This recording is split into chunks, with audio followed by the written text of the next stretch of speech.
আজি আমাৰ ফাৰ্ষ্ট কুৱেশ্যনটো হৈছে ৰবাৰ্ট ক্লাইভৰ দ্বাৰা বংশত স্থাপিত দ্বৈত চৰকাৰৰ শোষণমূলক ব্যৱস্থা অৱশেষত কোনে বিলুপ্ত কৰিছিল? শুদ্ধটো হৈছে ৱাৰেন হেষ্টিংছ। প্ৰাচীন আৰু বিশ্ববিখ্যাত নালন্দা বিশ্ববিদ্যালয় কোন গুপ্ত শাসকে প্ৰতিষ্ঠা কৰিছিল? শুদ্ধটো হৈছে কুমাৰগুপ্ত I। কাশ্মীৰৰ ইতিহাস বুৰঞ্জী ৰচনা কৰা ঐতিহাসিক গ্ৰন্থ ৰাজতৰংগিনী কোনে লিখিছিল? শুদ্ধটো হৈছে কালহানা। মানুহৰ চকুৰ কোনটো অংশ প্ৰসাৰিত আৰু সংকুচিত হৈ ছানিত প্ৰৱেশ কৰা পোহৰৰ পৰিমাণ নিয়ন্ত্ৰণ কৰে?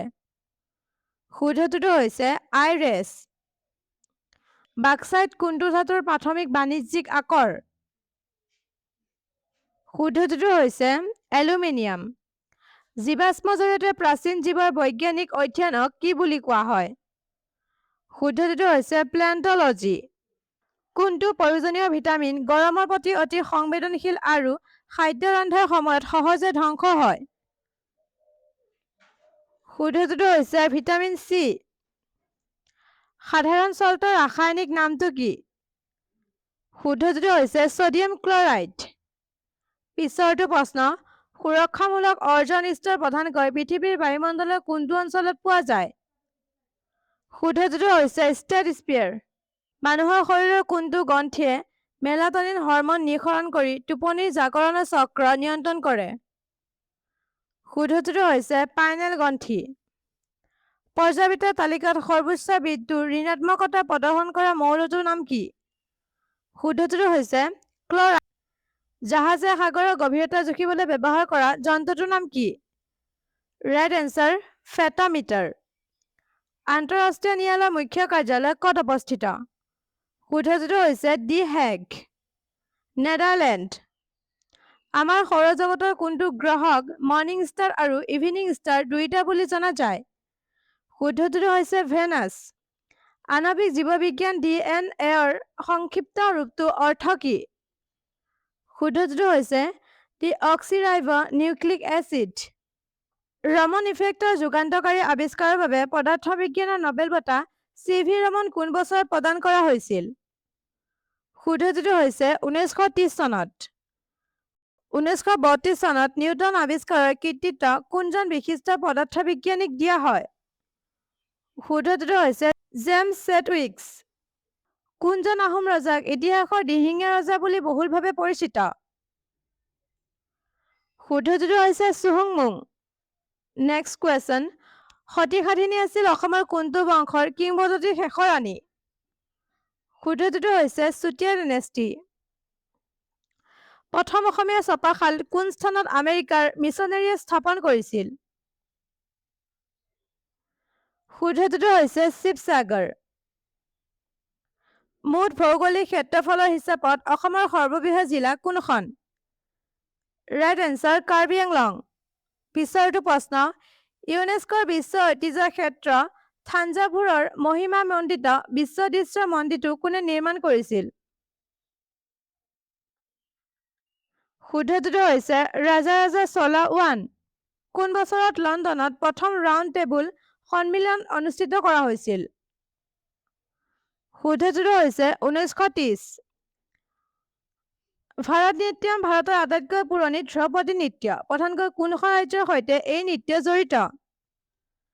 শুদ্ধটো হৈছে তামিলনাডু। দিল্লীত শাসন কৰা প্ৰথম মুছলমান মহিলা কোন আছিল? ৰাইট এনচাৰটো হৈছে ৰাজিয়া চুলতানা। ভাৰতীয় সম্ৰাট হৰ্ষ জীৱনী হৰ্ষ চৰিত্ৰৰ লেখক কোন আছিল? শুদ্ধটো হৈছে বাণভট্ট। চুতীয়া ৰাজ্যৰ প্ৰতিষ্ঠাপক কোন আছিল? শুদ্ধটো হৈছে বীৰপাল। আজি আমাৰ পিছৰটো প্ৰশ্ন হৈছে ঐতিহাসিক অসম সন্থা কোন চনত গঠন হৈছিল? শুদ্ধটো হৈছে 1903 চনত। অসম সন্থাৰ প্ৰথম সম্পাদক হিচাপে কোন কাৰ্যনিৰ্বাহ কৰিছিল? শুদ্ধটো হৈছে মাণিক চন্দ্ৰ বৰুৱা। গুৱাহাটীৰ নৱগ্ৰহ মন্দিৰ কোন পাহাৰত অৱস্থিত? শুদ্ধটো হৈছে চিত্ৰচল হিল। চীনৰ ভ্ৰমণকাৰী জুয়ানজাঙৰ ভ্ৰমণৰ সময়ত কামৰূপৰ ৰজা কোন আছিল? শুদ্ধটো হৈছে ভাস্কৰ বৰ্মন। কোনজন আহোম ৰজাক গড়গয়া ৰজা বুলি জনা যায়? Right answer Suklenmung. অসমত দ্বিতীয়বাৰ বাৰ্মা আগ্ৰাসনৰ সময়ত আহোম ৰজা কোন আছিল? শুদ্ধটো হৈছে চন্দ্ৰকান্ত সিংহ। বিখ্যাত খচিত পাণ্ডুলিপি হস্তি বিদ্যানৱ কোনে লিখিছিল? শুদ্ধটো হৈছে সুকুমাৰ বৰকাইত। 1942 চনত ভাৰতীয় আন্দোলনৰ সময়ত ভাৰতত ফাঁচি দিয়া একমাত্ৰ শ্বহীদ কোন আছিল? শুদ্ধটো হৈছে কুশল কোঁৱৰ। মহাত্মা গান্ধীয়ে কোন বছৰত প্ৰথমবাৰৰ বাবে অসমলৈ আহিছিল? শুদ্ধটো হৈছে 1921। পৰম্পৰাগত চহৰীয়া ভাওনা উৎসৱ অসমৰ কোন স্থানত পালন কৰা হয়? শুদ্ধটো হৈছে জামুগুৰি ঘাট। প্ৰথম অসমীয়া দৈনিক কাকত দৈনিক বাতৰি কোন বছৰত প্ৰকাশ হৈছিল? শুদ্ধটো হৈছে 1935। সাহিত্য একাডেমী বঁটা বিজয় অসমীয়া উপন্যাস ইয়াৰিংগমৰ লেখক কোন?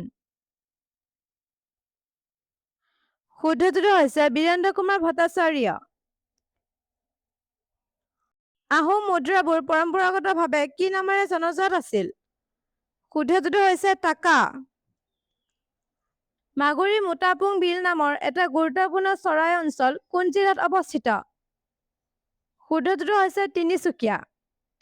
তলৰ কোনখন ভাৰতীয় ৰাজ্যই অসমৰ সৈতে সীমা ভাগ নকৰে? Right answer Sikkim. Mount Tumjang অসমৰ সৰ্বোচ্চ শৃংগ কোনখন জিলাৰ? শুদ্ধটো হৈছে ডিমা হাছাও। নেক্সট কুৱেশ্যন, অসমৰ কোনখন চহৰক অসমৰ স্কটলেণ্ড বুলি জনা যায়? শুদ্ধটো হৈছে হাফলং। প্ৰাকৃতিক হ্ৰদ আৰু জলাশয় উৎপাত বিল কোনখন জিলাত অৱস্থিত? শুদ্ধটো হৈছে গোৱালপাৰা। অসমৰ প্ৰথমখন চিকিৎসা প্ৰতিষ্ঠান বেৰী হোৱাইট মেডিকেল স্কুল কোন বছৰত ডিব্ৰুগড়ত স্থাপন কৰা হৈছিল? শুদ্ধটো হৈছে 1900। তলৰ কোনটো কয়লা ক্ষেত্ৰ অসমৰ আটাইতকৈ পুৰণি? শুদ্ধটো হৈছে মাকুম। অসমৰ কিমানখন জিলাই আনুষ্ঠানিকভাৱে ভূটানৰ সৈতে আন্তঃৰাষ্ট্ৰীয় সীমা ভাগ কৰে? Right answer 5। ভাৰতীয় সংবিধানৰ প্ৰস্তাৱনাৰ দাৰ্শনিক ধাৰণাটো মূলতঃ কোনখন সংবিধানৰ দ্বাৰা অনুপ্ৰাণিত হৈছিল? শুদ্ধটো হৈছে USA। আজি আমাৰ শেষৰটো প্ৰশ্ন হৈছে, অবৈধভাৱে আটক কৰা ব্যক্তিজনক মুকলি কৰি দিয়া নিৰ্দেশ দিবলৈ আদালতৰ দ্বাৰা কোনটো ৰিট জাৰি কৰা হয়? শুদ্ধটো হৈছে হাবেছ কৰ্পাছ।